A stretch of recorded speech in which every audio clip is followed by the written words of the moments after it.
Shalom, puji Tuhan. Pada hari ini, hari yang mungkin beberapa dari kita merayakan dengan sukacita karena kita masuk dalam tahun baru Imlek.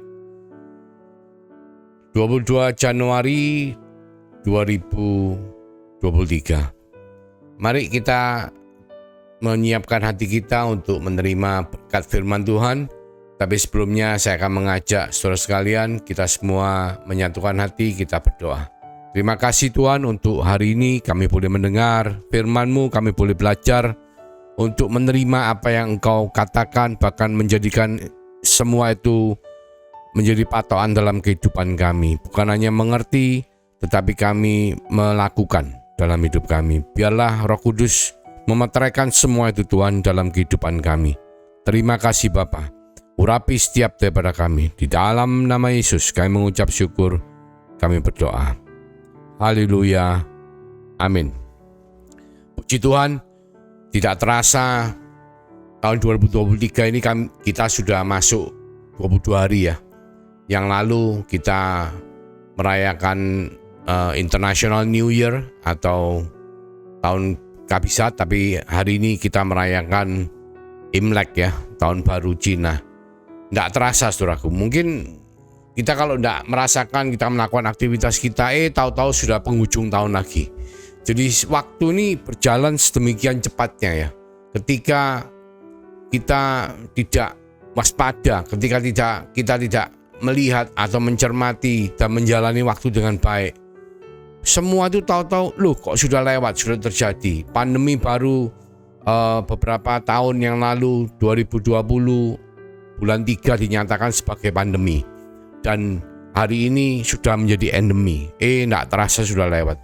Jadi waktu hidup kita di dunia itu berlangsung sangat singkat. Kita lihat manusia itu dalam ungkapan Alkitab itu seperti bunga rumput yang bertumbuh dan layu. Saudara tahu bunga rumput itu hari ini keluar, besok sudah tidak ada.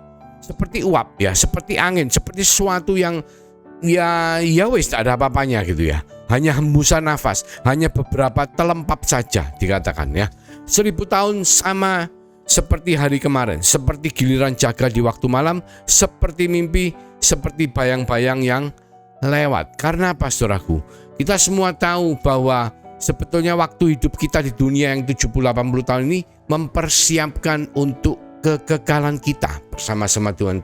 Karena apa? Karena bagi saudara dan saya yang beriman kepada Yesus Kristus sebagai Tuhan dan Juru Selamat, kita semua itu percaya bahwa kita hidup bukan hanya di bumi saja selama tubuh jasmani ini, tetapi kita akan bersama-sama dengan Tuhan sampai pada kekekalan. Jadi oleh karena itu kita di 2 Korintus 4 ayat 18 dijelaskan bahwa kita ini tidak memperhatikan yang kelihatan, melainkan yang tidak kelihatan, yang kekal. Karena yang kelihatan adalah sementara, sedangkan yang tidak kelihatan itu adalah kekal. Sesuatu yang sifatnya selama-lamanya. Imlek kita merayakan hari ini. Saudara kalau tidak menjalani waktu dengan baik, saudara tahu-tahu tidak terasa, nanti tahun depan kita merayakan bersama-sama lagi. Mari kita mencermati. Hari ini kita mau belajar bagaimana kita memanage, mengatur waktu yang kita jalani ini. Karena apa saudaraku? Waktu itu seperti mata uang kehidupan. Saudara tahu mata uang ini sangat berharga saudaraku.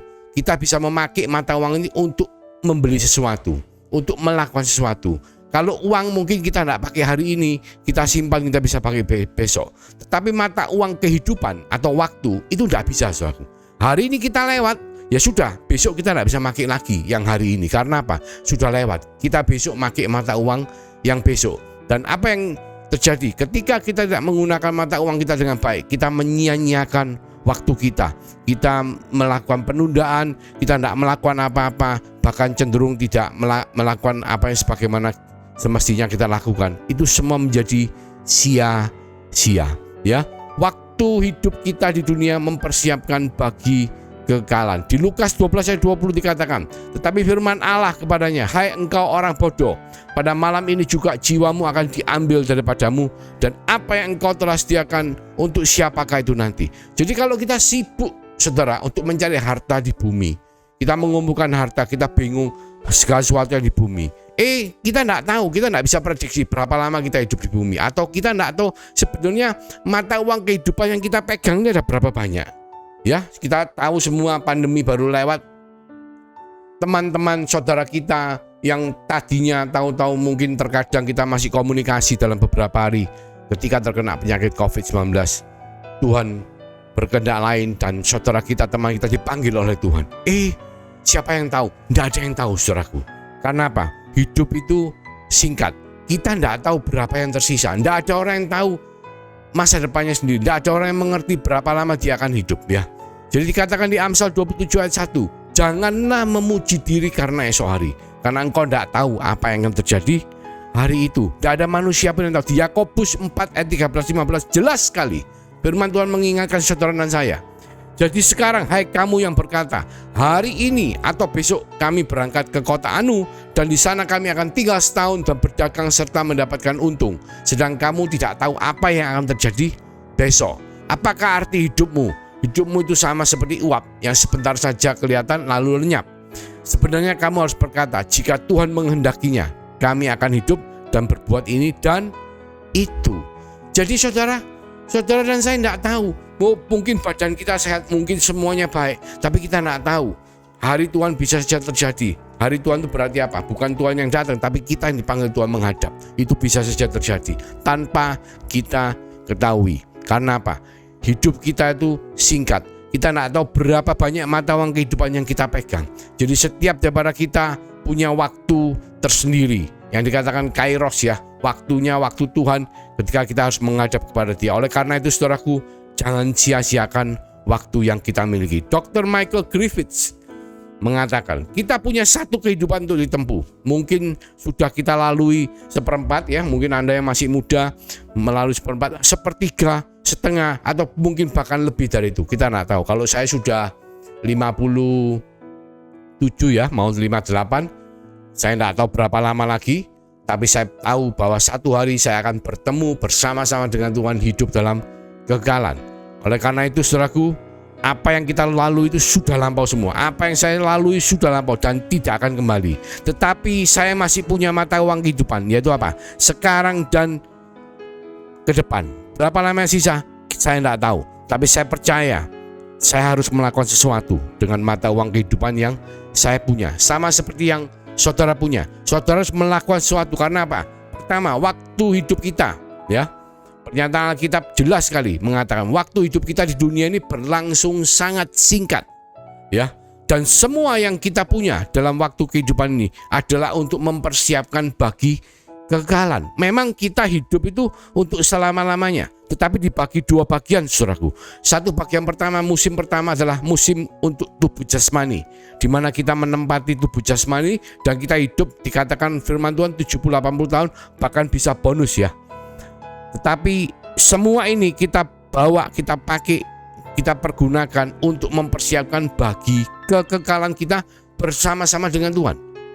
Dan kekekalan kita bicara unlimited. Paling tidak kita bicara kalau kerajaan 1000 tahun damai itu 1000 tahun damai bersama-sama dengan Tuhan Yesus. Setelah itu langit baru, bumi dan baru. Dan yang jelas bahwa waktu hidup kita di dunia, kita tidak tahu berapa yang tersisa. Kita tidak ngerti uang kehidupan, mata uang kehidupan berapa yang kita pegang. Sehari, 2 hari, setahun, 2 tahun, 10 tahun, 15 tahun, 20 tahun, 50 tahun, kita nggak tahu. Oleh karena itu saudara, prinsip untuk bagaimana kita mengatur waktu kita, nomor 1, kita harus memprioritaskan penggunaan waktu kita untuk kepentingan sang pemilik waktu. Siapakah pemilik waktu? Bukan saudara dan saya, tetapi pemilik waktu adalah Tuhan sendiri. Tuhan yang memberikan waktu kepada kita untuk kita jalani di bumi. Supaya apa? Dengan waktu yang kita disediakan atau jatah atau mata uang kehidupan yang kita miliki dari Tuhan, itu kita harus mempersiapkan untuk kekekalannya. Prinsipnya kita ini bukan pemilik waktu. Kita hanyalah pengelola. Kita diberi kesempatan oleh Tuhan untuk mengelola mata uang kehidupan, yaitu apa? Waktu hidup kita di bumi. Tetapi kita bukanlah pemilik itu. Oleh karena itu kita harus memprioritaskan mata uang kehidupan kita atau waktu kita untuk kepentingan pemilik atau Tuhan. Yohanes 4 ayat 34 dikatakan jelas. Kata Yesus kepada mereka, makananku ialah melakukan kehendak Dia yang mengutus aku dan menyelesaikan pekerjaannya. Jadi Yesus pun mengingatkan saudara dan saya bahwa kita ada di dunia dengan apapun yang Tuhan berikan kepada kita. Waktu yang pertama dan lain-lainnya itu semua untuk melakukan kehendak Tuhan, ya. Bukan melakukan semata-mata apa yang kita mau, tetapi menyelesaikan pekerjaan yang Tuhan berikan. Ya, Yohanes 6 ayat 38. Yohanes 17 ayat 18. Firman Tuhan mengatakan, sebab aku telah turun dari sorga bukan untuk melakukan kehendakku, tetapi untuk melakukan kehendak Dia yang telah mengutus aku. Sama seperti engkau telah mengutus aku dalam dunia, demikian pula aku telah mengutus mereka ke dalam dunia. Tuhan Yesus mengutus saudara dan saya di dunia ini, ya, di amanat agung jelas bahwa kita harus menjadikan semua bangsa pengikut Tuhan atau murid Tuhan. Itu adalah pengutusan, saudaraku. Itu adalah tugas amanat agung yang Tuhan berikan kepada saudara dan saya, karena Dialah pemilik daripada waktu. Jadi penggunaan waktu kita harus diprioritaskan untuk kepentingan sang pemilik, ya. Ada 3 poin. Semua yang kita lakukan, yang pertama, apakah sesuai dengan kehendak Tuhan? Apakah membuat kita makin hari makin serupa dengan Kristus? Apakah menunjukkan bahwa kita mengasihi dan memuliakan Tuhan dalam bidang keuangan, kesehatan, pendidikan, rekreasi, keluarga, pergaulan, pekerjaan, dan semua aspek kehidupan kita? Kita harus punya 3 pertanyaan ini. Apakah kita semua menggunakannya untuk kepentingan Tuhan? Diprioritaskan untuk sang pemilik waktu. Itu pertama. Kedua, prinsip untuk bagaimana kita mengelola waktu kita adalah penggunaan waktu kita harus diprioritaskan dalam bidang utama kehidupan. Apa itu bidang utama kehidupan? Itu prinsipnya menyeluruh, ya. Bidang utama itu seperti hal-hal yang patut atau harus kita lakukan, tidak boleh tidak. Dan itu ada beberapa poin yang menjadi satu, yang saling terkait, tidak terlepas, ya. Jadi seperti kalau kita tuh punya pertandingan dikatakan pancalomba atau 5 lomba yang kita harus ikutin. Kita tidak bisa ngomong, oh saya menang di berenangnya saja, terus saya kalah di yang lainnya gitu. Enggak. Tapi kita harus setiap lomba itu harus kita lakukan dengan kemenangan supaya apa? Supaya semua itu nanti menjadi satu. Jadi atlet atau kita semua harus menguasai semua bidang lomba dengan baik. Tidak bisa ngomong saya tidak mau berenang karena saya tidak bisa berenang. Nanti berenang kalah tidak apa-apa, tapi berkuda saya bisa menang, lari saya bisa menang. Bukan seperti itu. Tetapi kita harus menang dalam 5 lomba tersebut, ya. Dikatakan 1, kehidupan pribadi kita. Kedua, keluarga kita, ya. Ini bukan urutan, ya. Ini kita bicara secara keseluruhan. Pekerjaan, tubuh Kristus, dan masyarakat. Ada 5 bidang utama yang harus kita perhatikan, dan semua itu saling terkait, ya.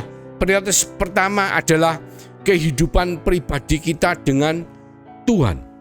Jadi kita harus punya hubungan pribadi dengan Tuhan. Kenapa, saudaraku? Karena kekristenan ini sebetulnya konteks salib, ya. Kita lihat salib itu ada vertikal dan horizontal. Vertikal adalah hubungan kita dengan Tuhan, dan itu 2 sisi, ya. Yesus telah mati di atas kayu salib supaya saudara dan saya beriman boleh menikmati hidup kekal bersama-sama dengan Tuhan, ya. Salib itu adalah vertikal, hubungan 2 arah. Tuhan ke bawah mengirim Yesus Kristus, kita ke atas dengan memiliki kehidupan doa dan hubungan yang baik dengan Tuhan. Dan itu dikatakan itu adalah poin yang paling penting, prioritas nomor 1 kita secara fisik, ya. Kalau roh, jiwa, tubuh, roh yang nomor 1, jiwa adalah nomor 2, tubuh adalah yang nomor 3. Demikian pula kehidupan pribadi kita dengan Tuhan, vertikal, itu adalah yang terpenting. Yang kedua adalah horizontal. Horizontal itu hubungan dengan sesama, saudaraku. Yang pertama, prioritas pertama dalam horizontal adalah dengan keluarga. Bagaimana hubungan kita dengan pasangan, bagaimana hubungan kita dengan anak, orang tua dan keluarga besar, dan orang-orang semua yang menjadi tanggungan kita di dalam keluarga. Ketiga, dengan pekerjaan. Nah, hubungan dengan atasan, hubungan dengan rekan kerja, pelanggan, hasil kerja, maupun semua yang terkait. Kalau mungkin saudara masih sekolah, itu terkait dengan studi saudara, ya. Juga dengan tubuh Kristus, sesama yang terlibat dalam pelayanan, ya, dalam gereja lokal, dalam komunitas pertumbuhan PA, pendalaman Alkitab, anggota tubuh Kristus yang lainnya, maupun kepada masyarakat secara umum. Tetapi saudara mesti ingat, semua ini terkait saudara, tidak ada yang terlepas. Jadi jangan saudara nanti ngomong, oh saya tak hubungan dengan keluarga dulu, atau saya tak hubungan dengan pekerja dulu, nanti hubungan pribadi dengan Tuhan, nanti dulu ya Tuhan ya, saya tak ngurus pekerjaan. Sehingga apa? Saudara tidak memakai prinsip-prinsip dalam kehidupan pribadi saudara sebagai anak Tuhan di dalam pekerjaan saudara, dan saudara melakukan hal-hal yang bertentangan dengan prinsip Alkitab. Tidak seperti itu, tapi semua terkait ya. Kehidupan pribadi saudara akan menentukan bagaimana saudara harus mementingkan keluarga dengan konsep Alkitabiah. Kehidupan pribadi saudara dengan Tuhan akan menentukan bagaimana saudara melakukan pekerjaan saudara. Saudara tidak akan melakukan pekerjaan-pekerjaan yang merugikan orang lain. Saudara tidak melakukan pekerjaan-pekerjaan yang tidak menjadi berkat atau bahkan yang melanggar hukum. Jadi semua itu terkait saudaraku. Karena apa? Karena kita harus memprioritaskan semua waktu kita untuk menggunakan sisa uang kehidupan kita dalam bidang utama kehidupan. Dan bidang utama itu terkait satu dengan yang lainnya. Seperti Rick Warren ya, pengarang buku Purpose Driven Life, dia mengatakan nilai pentingnya suatu hal bagi seseorang dapat diukur dari berapa banyak waktu yang diberikan untuk hal tersebut. Ya, kalau saudara lebih banyak punya hubungan pribadi dengan Tuhan, berarti saudara menomorsatukan Tuhan. Ketika Anda memberikan waktu Anda pada seorang, Anda sedang memberikan sesuatu bagian dari hidup Anda yang tidak akan dapat Anda dapatkan kembali. Itulah sebabnya pemberian terbesar yang dapat Anda berikan pada seorang adalah waktu Anda. Anda dapat memberi tanpa mengasihi, tetapi Anda dapat mengasihi tanpa memberi. Jadi kalau orang-orang mungkin di luaran bingung mengenai bagaimana memberikan persembahan perpuluhan, persembahan buah sulung, persembahan kepada Tuhan, bingung mengenai harta yang harus dipersembahkan, saudaraku, Tuhan tidak butuh harta saudara, tapi memang pelayanan butuh, gereja butuh uang untuk melakukan pelayanan. Tetapi satu hal, Tuhan butuh waktu Anda. Prioritaskan waktu Anda untuk memiliki hubungan pribadi dengan Tuhan, karena itu adalah yang paling berharga dalam hidup saudara. Karena waktu, ketika kita tidak memakainya dengan baik dan hari sudah berganti menjadi besok, itu semua menjadi hilang, menjadi tidak ada artinya. Jadi waktu adalah sesuatu yang sangat berharga yang Anda bisa kelola untuk memberikan kepada Tuhan sebagai pemberian yang paling berharga, sebagai persembahan yang paling berharga. Jadi prinsip penata layanan waktu juga menekankan bahwa kita harus membedakan antara hal-hal yang penting dengan hal-hal yang kurang penting atau bahkan tidak penting ya. Karena apa?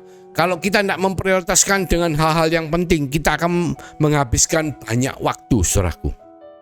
Contoh, antara hal penting yang utama ya dengan yang tidak penting. Misalnya seseorang itu bingung bagaimana dia itu bisa memilih baju atau membeli baju yang mahal, sehingga dia akhirnya supaya kelihatan cantik, supaya kelihatan tampan, akhirnya dia mungkin mencari uang dengan susah payah untuk bisa membeli baju yang mahal. Tetapi yang lebih penting adalah bukan itu, saudara. Tapi bagaimana dia bisa merawat tubuhnya dengan olahraga, dengan pola hidup yang baik. Supaya apa? Dengan baju yang tidak mahal pun dia kelihatan tampan, dia kelihatan cantik. Karena apa? Karena tubuhnya kelihatan sehat, tidak overweight, tidak terlalu berlebihan, tetapi semuanya baik. Jadi itu kalau kita memprioritaskan pada hal-hal yang penting. Jadi dahulukan hal-hal yang penting, bukan yang seolah-olah penting tapi tidak penting ya. Itu namanya apa? Seolah-olah penting tapi tidak penting, itu namanya genting, bukan penting. Nah, penting itu benar-benar sesuatu yang harus kita lakukan ya. Kita lihat contohnya di Tuhan Yesus di Markus 1 ayat 35-39. Jelas dikatakan, pagi-pagi benar, waktu hari masih gelap, ia bangun dan pergi keluar. Ia pergi ke tempat yang sunyi dan berdoa di sana. Tetapi Simon dan kawan-kawannya menyusul dia. Waktu menemukan dia, mereka berkata, semua orang mencari engkau. Jawabnya, marilah kita pergi ke tempat orang lain, ke kota-kota yang berdekatan, supaya di sana juga aku memberitakan Injil. Karena untuk itu aku telah datang. Lalu pergilah ia ke seluruh Galilea dan memberitakan Injil dalam rumah-rumah ibadat mereka dan mengusir setan-setan. Jadi pada waktu ada orang yang mencari Tuhan seolah-olah penting, tapi itu genting untuk didoakan. Tuhan ngomong ada yang lebih penting daripada sekedar mendoakan orang, yaitu apa? Memberitakan Injil. Jadi Tuhan jelas sekali mengingatkan saudara dan saya bahwa di dunia ini, ketika kita memakai waktu kehidupan kita harus betul-betul memakainya dengan baik. Mementingkan hal yang penting, bukan yang genting. Kelihatannya penting, tapi kalau tidak penting itu namanya genting ya. Bedanya gini, kalau penting itu suatu aktivitas yang mendukung sasaran-sasaran yang memuliakan Tuhan dalam bidang-bidang utama kehidupan kita semua. Jadi apapun yang kita lakukan itu dalam bidang utama kehidupan kita dan itu memuliakan Tuhan, itu penting. Ya, genting itu aktivitas yang mungkin bagi kita atau orang lain kelihatannya harus dilakukan segera, tapi tidak penting. Contoh, misalnya menjawab WhatsApp ya, menjawab WhatsApp grup atau komentar di dalam sosmed, sosial media. Itu kelihatannya penting, tapi sebetulnya tidak penting itu. Itu cuma genting aja. Jadi genting itu bukan berarti penting. Kelihatannya penting, tapi enggak. Karena saudara tidak jawab pun tidak masalah. Saudara tidak ikut komentar pun tidak masalah. Tapi ketika kita konsentrasi terus melakukan hal tersebut, contoh ketika kita sedang mendengar khotbah, ketika kita sedang ibadah dalam gereja, seolah-olah penting untuk menjawab WhatsApp atau grup atau sosmed yang langsung sedang berjalan saat juga. Tapi sebetulnya itu tidak penting. Yang penting saat itu adalah saudara mengutamakan, memprioritaskan pujian dan penyembahan saudara, atau bahkan perenungan firman Tuhan kepada Tuhan. Nah, ini saudara harus mengerti ya. Jadi kadang-kadang dalam kehidupan itu banyak hal-hal terjadi kelihatannya penting, tapi itu tidak penting, itu genting. Tapi rasanya kok membuat kita ini, wah ini harus dilakukan segera. Nah, saudara harus pandai untuk bisa menentukan yang mana itu penting buat kehidupan saudara ya. Yang nanti, jadi Anda mesti merenungkan begini, aktivitas apakah yang jika kita lakukan dengan sangat baik dan teratur akan membuahkan hasil yang luar biasa dalam kehidupan pribadi kita, dalam pelayanan kita. Jangan cuma kita sekedar meresponi apa kata hati kita, karena kalau kita betul-betul mau memilah-milah apa yang kita lakukan, kita harus mengerti yang mana penting, yang mana itu sebetulnya tidak penting. Sebab kalau kita tidak mau memilah dan melakukan yang penting dan melakukan semua hal sesuai keinginan hati kita, maka banyak dari waktu kita akan terbuang dengan sia-sia. Padahal kita semua tahu waktu hidup kita di dunia ini singkat dan kita punya tugas untuk mempersiapkan bagi kekekalan ya. Bahkan di prinsip Alkitabnya dijelaskan kita harus memprioritaskan pada hal-hal yang penting ya. Dikatakan dahulukan yang utama, maka kita akan mendapatkan juga yang sekunder. Tapi kalau kita mendahulukan yang sekunder, kita akan kehilangan baik untuk yang utama, maupun bahkan akhirnya kita juga tidak dapat apa-apa. Kita kehilangan semuanya. Jadi penting sekali untuk mengerti prinsip penata layanan atas waktu atau manajemen dari mata uang kehidupan kita. Pertama, kita harus menggunakan waktu kita diprioritaskan bagi kepentingan sang pemilik ya.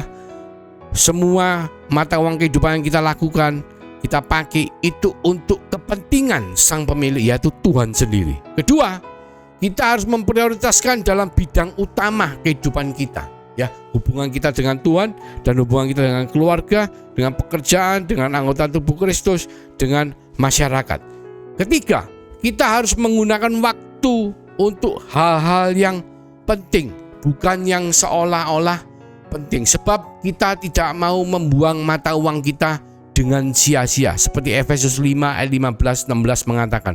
Karena itu, perhatikanlah dengan seksama bagaimana kamu hidup. Janganlah seperti orang bebal, tetapi seperti orang arif, dan pergunakanlah waktu yang ada, karena hari-hari ini adalah jahat. Di Yohanes 9:4 dikatakan, kita harus mengerjakan pekerjaan Dia yang mengutus aku selama masih siang. Akan datang malam di mana tidak ada seorang pun yang dapat bekerja. Oleh karena itu, saudaraku, mari kita belajar untuk mengelola mata uang kehidupan kita dengan bijaksana. Karena hanya dengan itu, maka hidup kita akan berkenan di hadapan Tuhan. Selamat Tahun Baru Cina. Kalau budaya Cina mengatakan Kung Si Fa Cai. Semoga semua diberkati Tuhan. Karena itulah saudara dan saya, hari ini kita akan merenungkan bagaimana berkat Tuhan yang Tuhan berikan melalui waktu waktu atau mata uang kehidupan yang kita miliki, kita mengelolanya sepanjang tahun ke depan dengan bijaksana dan tidak menyia-nyiakan mata uang kehidupan yang Tuhan berikan kepada saudara dan saya. Mari kita tundukkan kepala, saudaraku. Kita berdoa. Terima kasih Tuhan untuk firman-Mu, terima kasih untuk berkat-berkat-Mu pada tahun baru Imlek Cina ini, di mana kami diingatkan bahwa Engkau telah memberkati setiap daripada kami dengan mata uang kehidupan. Dan biarlah hari ini kami mulai merenungkan, mulai menata untuk ke depan manajemen daripada keuangan kita dalam kehidupan, supaya kita tidak menyia-nyiakan mata uang kehidupan yang Tuhan berikan, tetapi kita memprioritaskan kepada pemilik di bidang utama kehidupan kita semua, supaya apa yang penting kita lakukan Tuhan, bukan yang seolah-olah penting, tetapi yang penting, yang memuliakan nama-Mu, yang menyenangkan hati-Mu, yang membuat hidup kami berkenan di hadapan-Mu. Terima kasih Bapa. Kami mengucap syukur untuk hari ini. Kami mengucap syukur untuk anugerah-Mu. Kami mengucap syukur untuk kasih karunia, untuk berkat daripada Allah Bapa, untuk pengurapan Roh Kudus yang telah menuntun setiap daripada kami, mengurapi, melindungi. Mulai dari hari ini Tuhan, sampai Engkau datang yang kedua kalinya, bahkan sampai Maranatha. Kami semua yang percaya di dalam nama Tuhan Yesus Kristus sama-sama mengatakan haleluya, amin. Tuhan Yesus memberkati kita semua.